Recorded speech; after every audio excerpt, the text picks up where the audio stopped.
బెజవాడలోని వరద ప్రభావిత ప్రాంతాల్లో ఈరోజు ఆంధ్రప్రదేశ్ ముఖ్యమంత్రి నారా చంద్రబాబు గారితో పాటుగా ఆంధ్రప్రదేశ్ మంత్రివర్యులు డోలా బాలవీరాంజనేయ స్వామి గారు వైఎస్ఆర్ కాలనీలో పర్యటన చేసి ఇక్కడ పరిస్థితులు ఎలా ఉన్నాయి అనేది ఆయన తెలుసుకొని ఇక్కడ ప్రజల సమస్యలను తీర్చేలాగా అధికారులకు ఆదేశాలు జారీ చేసినటువంటి నేపథ్యంలోనే ప్రస్తుతం డోలా బాలవీరాంజనేయ స్వామి గారు మనతో ఉన్నారు. ఇక్కడ చంద్రబాబు గారు ఏ ఏ ఏరియాల్లో ఈరోజు పర్యటన చేశారు, ప్రజలకి ఎటువంటి భరోసా ఇచ్చారు, అసలు అందరికీ అన్ని సహాయక చర్యలు అందుతున్నాయా లేదా అనేది మనం ఈరోజు తెలుసుకునేటువంటి ప్రయత్నం అయితే చేద్దాం. సార్ హాయ్ సార్, సహాయక చర్యలు ఎలా అందుతున్నాయి సార్? సహాయ చర్యలు బాగానే జరుగుతూ ఉన్నాయండి. ఈ కాలనీకి ఎగ్జాక్ట్గా 5 days 6 days బ్యాక్ సీఎం గారు రావడం జరిగింది. ఆ రోజు చాలామంది మాకు అందలేదు అనేది కంప్లైంట్ చేసిన తర్వాత హెలికాప్టర్ల ద్వారా ఇవ్వడం జరిగింది భోజనం. ఆ తర్వాత ట్రాక్టర్లు, లారీలు, బోట్లు వీటన్నిటి ద్వారా కూడా ప్రతి ఒక్క ప్రాంతానికి ప్రతి ఒక్కళ్ళకు కూడా భోజనము, పాలు, నీళ్లు అందించి ఏర్పాట్లు చేశామండి. ఈరోజు ముఖ్యమంత్రి గారు వచ్చిన తర్వాత కొంతమంది మాకు డోర్ టు డోర్ ఇవ్వలేదండి, బ్లాక్ దాకా వచ్చి ఇచ్చారనే విధంగా వాళ్ళు చెప్పడం జరిగింది. ముఖ్యమంత్రి గారు ప్రతి ఒక్కళ్ళకు కూడా డోర్ డెలివరీ జరిగింది, ఏ ఒక్కళ్ళు మిస్ కాకూడదని చెప్పడం జరిగింది. ఇది ఆ విధంగా తగిన చర్యలు తీసుకొని పూర్తి చేస్తాం. వరద కూడా బుడమేరు ఏదైతే గండి పూడ్చడం జరిగిందో పూడ్చిన తర్వాత నిన్నటి నుంచి ఇప్పటివరకు 2 అడుగుల మేర లాగేసింది వాటర్. రేపటికి ఇంకా తగ్గుతాయని చెప్పి మేము విశ్వసిస్తూ ఉన్నాం.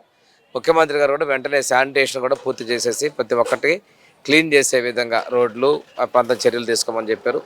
కొంతమంది మాకు ఆటోలు పాడైపోయినాయి, బైకులు పాడైపోయినాయి అని చెప్పిన వాళ్ళకి పూర్తి స్థాయిలో ఇన్సూరెన్స్ కంపెనీలతో మాట్లాడి ఇన్సూరెన్స్ లేకపోయినా సరే చేపిస్తామని చెప్పేసి ముఖ్యమంత్రి గారు భరోసా కల్పించడం జరిగింది. అదేవిధంగా కొంతమంది మహిళలు గ్యాస్ స్టవ్లు రిపేర్లని, తదితరంగా ఫ్రిడ్జ్లు పాడైపోయినాయి అని చెప్పేసి ఇవన్నీ చెప్పడం జరిగింది. వాళ్ళందరూ కూడా నేను అండగా ఉంటామని చెప్పారు. వీధికి స్ట్రీట్ వెండర్స్గా వీధిలో వ్యాపారాలు చేసుకునే వాళ్ళకి వాళ్ళ బళ్ళు ఇవన్నీ కూడా నేనే కొనిచ్చి మీకు అండగా ఉంటానని చెప్పేసి నమ్మకం కలిగించారండి. అందుకే వాళ్ళందరూ కూడా ఈ వరద సమయంలో కూడా కష్టాలు మర్చిపోయి మా ముఖ్యమంత్రి చంద్రబాబు నాయుడుకి జేజేలు పలకడానికి కూడా చాలా మాకు కాస్త ఈ కష్టాల్లో కూడా పనిచేసే వ్యక్తికి, ప్రజల కోసం ఉన్న వ్యక్తికి ప్రజలు జేజేలు పలుకుతారు కష్టాన్ని మర్చిపోయేదానికి నిదర్శనంగా కనిపించిందండి. బుడమేరు పొంగి పొరలడానికి, బుడమేరుకి గండి పడడానికి కారణం చంద్రబాబు గారని, ఇది మానవ తప్పిదం వల్ల జరిగినటువంటి విపత్తు అంటూ విపక్ష నేత అయినటువంటి జగన్మోహన్ రెడ్డి గారు చంద్రబాబు గారి మీద బురద జల్లేటువంటి ప్రయత్నం చేస్తూ ఉన్నారు. కానీ ఈ 6 రోజుల్లో వైఎస్ఆర్సీపీ అధినేత జగన్మోహన్ రెడ్డి క్షేత్రస్థాయిలో ఎక్కడా కనపడలా. 1-2 సార్లు వచ్చి ఆయన పరిస్థితులు చూసేటువంటి ప్రయత్నం చేశారు, కానీ తర్వాత ఎక్కడా కనిపించలేదు. కానీ తెలుగుదేశం పార్టీ మీద అలాగే ముఖ్యమంత్రి గారి వారి మీద బురద జల్లేటువంటి ప్రయత్నం చేస్తూ ఉన్నారు. దీన్ని ఎలా చూడాలంటారు? కొత్త ఏం కాదండి, బురద కాదు, చాలా నీచంగా మాట్లాడారు, ప్రజలు గమనించారు, తీర్పిచ్చారు, అయినా సిగ్గురాల. ఈరోజు 8 రోజులు అయింది, 2 రోజులే వచ్చాడు. లండన్ పోదాం అనుకున్నాడు, కోర్టు పర్మిషన్ ఇవ్వాల. అందుకోసం ఏదో మేకప్ చేయాలి. మరి ఇన్ని రోజులు ఏమైపోయావు నువ్వు? నిజంగా సేవ చేయాలనుకున్న ప్రతి క్షేత్రంలోకి రా. ఏదో గొప్పగా నేను 1 కోటి అన్నాడు, తర్వాత ఇంకో 1 కోటి ఇచ్చామని అన్నారు. ఎవరికి ఇచ్చారు? ఏం చేశారు? ఇది మీ మీడియా ఒకటి ఉందని చెప్పి దానిలో ప్రచారం చేసుకుంటున్నావు. ఈ తప్పిదం నిజమే, నువ్వు చేసినటువంటి పాపాల ఫలితమే ఈరోజు బుర్రమేరు గండి పట్టడానికి కారణం. ఆ రోజు ఆధునికడకు తెలుగుదేశం ప్రభుత్వం ఇచ్చినటువంటి గ్రాంట్ నువ్వు నిర్దాక్షిణ్యంగా జీవో ఇచ్చి ఆపేసింది నువ్వు కాదా జగన్మోహన్ రెడ్డిని అడుగుతా ఉన్నా. ఈరోజు నేను ఇంకోటి కూడా చెప్తున్నా, ప్రకాశం బ్యారేజీ గేట్లకు పడవలు తగలటం కూడా కుట్రే, అది నీ కుట్రని కూడా నేను చెప్తా ఉన్నా. ఇన్ని కుట్రలు చేస్తా ఈ ప్రభుత్వానికి 3 నెలలు కూడా పూర్తి కాకముందే నువ్వేదో చేద్దామనుకున్నా ప్రజలు నిన్ను విశ్వసించరు. ఆ రోజు నువ్వు సోషల్ మీడియా కేసులు అన్నిటికీ భయపడ్డ ప్రజలు ఒక్క ఓటు అనే ఆయుధం తీర్పిచ్చారు. ఈరోజు నేను నమ్మటం లేదు. పనిచేసేటువంటి వ్యక్తులను విమర్శించడం తగదు. నీకు ఇచ్చిన తీర్పుని నువ్వు గౌరవించుకొని ఇంట్లో పడుకోమని చెప్పి ప్రజలు చెప్తా ఉన్నారు. నీకు విమర్శ చేసేటువంటి స్థాయి కూడా లేదు జగన్మోహన్ రెడ్డి అని చెప్పి ప్రజలు అనుకుంటున్నారు. ఓకే, 2014 నుంచి 2019 వరకు నారా చంద్రబాబు గారు జలవనరుల శాఖ ఆధ్వర్యంలో మొత్తంగా 198 అభివృద్ధి కార్యక్రమాలను ప్రారంభించారు. అందులో భాగంగానే బుడమేరు పునరుద్ధరణ పనులు కూడా దాంట్లోనే ఉన్నాయి. కానీ జగన్మోహన్ రెడ్డి ముఖ్యమంత్రిగా వచ్చిన తరువాత ఒక్క సంతకంతో ఆ అభివృద్ధి కార్యక్రమాలన్నింటినీ కూడా ఆపేశారు. కేవలం చంద్రబాబు గారికి పేరు వస్తుందనే ఉద్దేశంతోనే జగన్మోహన్ రెడ్డి కక్ష సాధింపు చర్యల్లో భాగంగానే అలా ఆపేశారు అంటూ ఆయన మీద కొన్ని ఆరోపణలు వస్తున్నాయి. దీని మీద ఏమంటారు? నిజంగా అది వాస్తవమే. నేను ఇంతకుముందే చెప్పాను. ఆ రోజు మేము అభివృద్ధి కోసం దానికి బుడమేరు వెడల్పు చేసి రివిట్మెంట్ ఇవన్నీ చేసి చెప్పేసి దాన్ని ఆపేసింది వాస్తవమే కదా. ఆ జీవోలు బయటకు వచ్చాయి, పేపర్లో కూడా పబ్లిష్ చేశారు, చరిత్ర ఎక్కడికి పోదు, రికార్డుల్లో ఉన్నాయి. ఆ రోజు నువ్వు రహస్యంగా జీవోలు ఉంచావు, ఈరోజు జీవోలు బయటకు వచ్చినాయి. రెండోది, నువ్వు ఇంతటితోటే బురద అభివృద్ధి తింటావు. అమరావతిని ఆపావు, పోలవరం ఆపావు, ఈరోజు బుడమేరు ప్రాజెక్టు చెప్పుకుంటా పోతే చాలా ఉన్నాయి నువ్వు చేసినటువంటి పనులు. ఇవన్నీ కూడా నీకు అభివృద్ధి అంటే తెలియదు, ఇటువంటి ముందు చూపు లేదు, ఏదో చేస్తున్నావు అనుకున్నావు. ఎమ్మెల్సీలకు ఇస్తే నవ్వాటలను మాట్లాడావు, ప్రజలు తీర్పిచ్చారు. ఈరోజు నువ్వు బురద జల్లిన నమ్మరు. ఒక ముఖ్యమంత్రిగా ఉండి క్షేత్రస్థాయి పర్యటనలు చేస్తావంటే నువ్వు ఏదో విమర్శిస్తావు. ఈ జక్కంపూడి కాలనీకి 2 సార్లు వచ్చారు. ఆ రోజు పరిస్థితి ఈ రోజు పరిస్థితి చూడటానికి వచ్చాడు. జేసీబీ మీద 20 కిలోమీటర్ ప్రయాణం చేశాడు. నువ్వు ఎప్పుడు గాలిలో తిరిగావని క్షేత్రాల నువ్వేమన్నావు, వరద వస్తుంటే నేను కలెక్టర్ చెప్తా, వారం రోజులు నేను వచ్చాక అంతా అయిపోవాలన్నావు.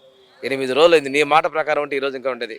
ప్రజలు చెప్తున్నాడు, అయ్యా మా టైం బాగుందయ్యా, ఎలక్షన్ జరిగిందయ్యా, చంద్రబాబు నాయుడు ముఖ్యమంత్రి మీరు కనపడుతున్నారు, అదే ఎలక్షన్ జరగకపోతే మాకు అదే దేవుడు కూడా పట్టించుకున్నాడు కదయ్యా, మా కోసం ఈ వరద వస్తుందని చెప్పి ఎన్నికల్లో చంద్రబాబు నాయుడు గెలిచాడని చెప్పేసి ప్రజలు చెప్తున్నారు. ఇంత మించి నీ గురించి మాట్లాడుకోవడం. బుడమేరు ప్రాంతంలో అంటే అధికారాన్ని అడ్డం పెట్టుకొని జగన్మోహన్ రెడ్డి, అలాగే జగన్మోహన్ రెడ్డి క్యాబినెట్లో ఉన్నటువంటి కొంతమంది మంత్రులు, వైఎస్ఆర్సీపీలో ఉన్నటువంటి కొంతమంది ప్రజాప్రతినిధులు కూడా అక్రమ నిర్మాణాలకి చేపట్టారు. దానివల్లే ఇప్పుడు బుడమేరు పొంగడానికి కూడా ఒక కారణం అంటూ అంటే కొన్ని వార్తలు వస్తున్నాయి. వారి మీద ఏమంటారు సార్? నిజంగా ఆ బుడమేరు పరిసర ప్రాంతాల్లో జగన్మోహన్ రెడ్డి అధికారాన్ని అడ్డం పెట్టుకొని అక్రమ నిర్మాణాలు చేపట్టారా?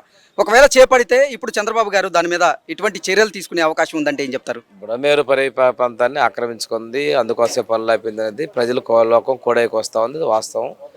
మేము మళ్ళీ తిరిగి బుడమేరు ప్రాజెక్టుని అభివృద్ధి చేస్తాం. మళ్ళీ కూడా ఈ విజయవాడ ప్రాంతంలో వరద రాకుండా ఉండేదని తగిన చర్యలు తీసుకుంటామని మన ముఖ్యమంత్రిగా చెప్పారండి. Okay sir, thank you so much.